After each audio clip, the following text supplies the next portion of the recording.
আসসালামু আলাইকুম, সবাইকে শুভেচ্ছা অভিনন্দন জানিয়ে শুরু করছি মোহাম্মদ হাসান গাজী। আজকে আমরা একটি ট্যুরে বেরোয়েছি এবং এটি হচ্ছে পতেঙ্গা অঞ্চলে ট্যুর, চট্টগ্রাম পতেঙ্গা অঞ্চলে একটি ট্যুর। এখানে এই পরিবেশে আমরা সবসময় চলে থাকি এবং সবসময় রোড ঘাটেই আমরা সবসময় বিচরণ করে থাকি এবং সেজন্য রোডের ছবি, রোডের ভিডিও কিন্তু বেশি দিয়েও থাকি আমরা। আসলে আমাদের এখানে প্রচুর সংগ্রাম বা এই অঞ্চলটি কিন্তু খুবই সুন্দর এবং এই অঞ্চলে যে কাজ করা হয়েছে আসলে দেখতে যেমনটা সুন্দর তেমনি কিন্তু এই অঞ্চলে ঘুরতে আসা এবং এই অঞ্চলে বেড়ানোটাই খুবই সুন্দর। এবং আপনাদেরকে বলে রাখি যে জীবনে যাই করেন না কেন, জীবনকে একটু প্রকৃতিকে দেখাবেন।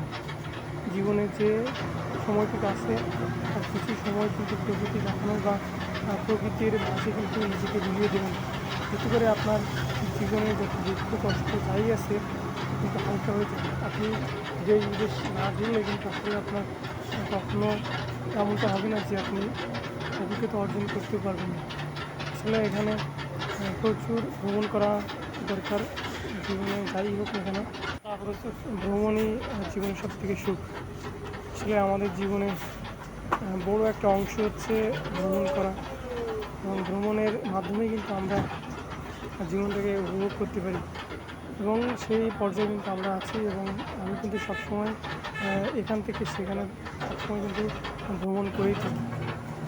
ভ্রমণ করা আসলে একটা নেশা হয়ে গেছে এবং জীবনে অনেক জায়গায় কিন্তু ঘোরা হয়েছে এবং বান্দরবনে সবথেকে বেশি, বান্দরবন এবং চট্টগ্রামে কিন্তু সবথেকে বেশি ঘোরাঘুরি করছি এবং জীবনে যত কষ্টই আছে তখন ওখানে নিজেকে বিলিয়ে নিতে পারছি এবং নিজেকে একটা পর্যায়ে নিতে পারছি যেখানে মনটাকে শান্তি দিতে পারছি এবং মনের যে কষ্ট সেটি কিন্তু আমি দূর করতে পারছি এই ভ্রমণের মাধ্যমে। আসলে আপনারা নিজেদেরও কিন্তু এমনভাবে তৈরি করতে পারেন যে জীবনে অনেক কিছু দেখার আছে, এভাবেই নিজেকে দেখানো বা দেশ বিদেশ ঘোরার একটা আকাঙ্ক্ষা থাকতে পারে। আসলে আপনারা এভাবেই কিন্তু নিজে ঘুরতে পারেন।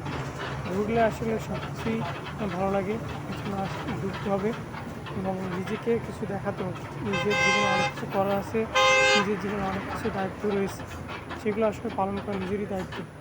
এবং আমরা যেখান দিয়ে চলছি এই এলাকাটি খুবই সুন্দর এবং মনোরম একটা পরিবেশ, যেখান দিয়ে গেলে কিন্তু আপনি সবসময় একটা প্রকৃতির ছায়া দেখতে পাবেন এবং এখানে প্রচণ্ড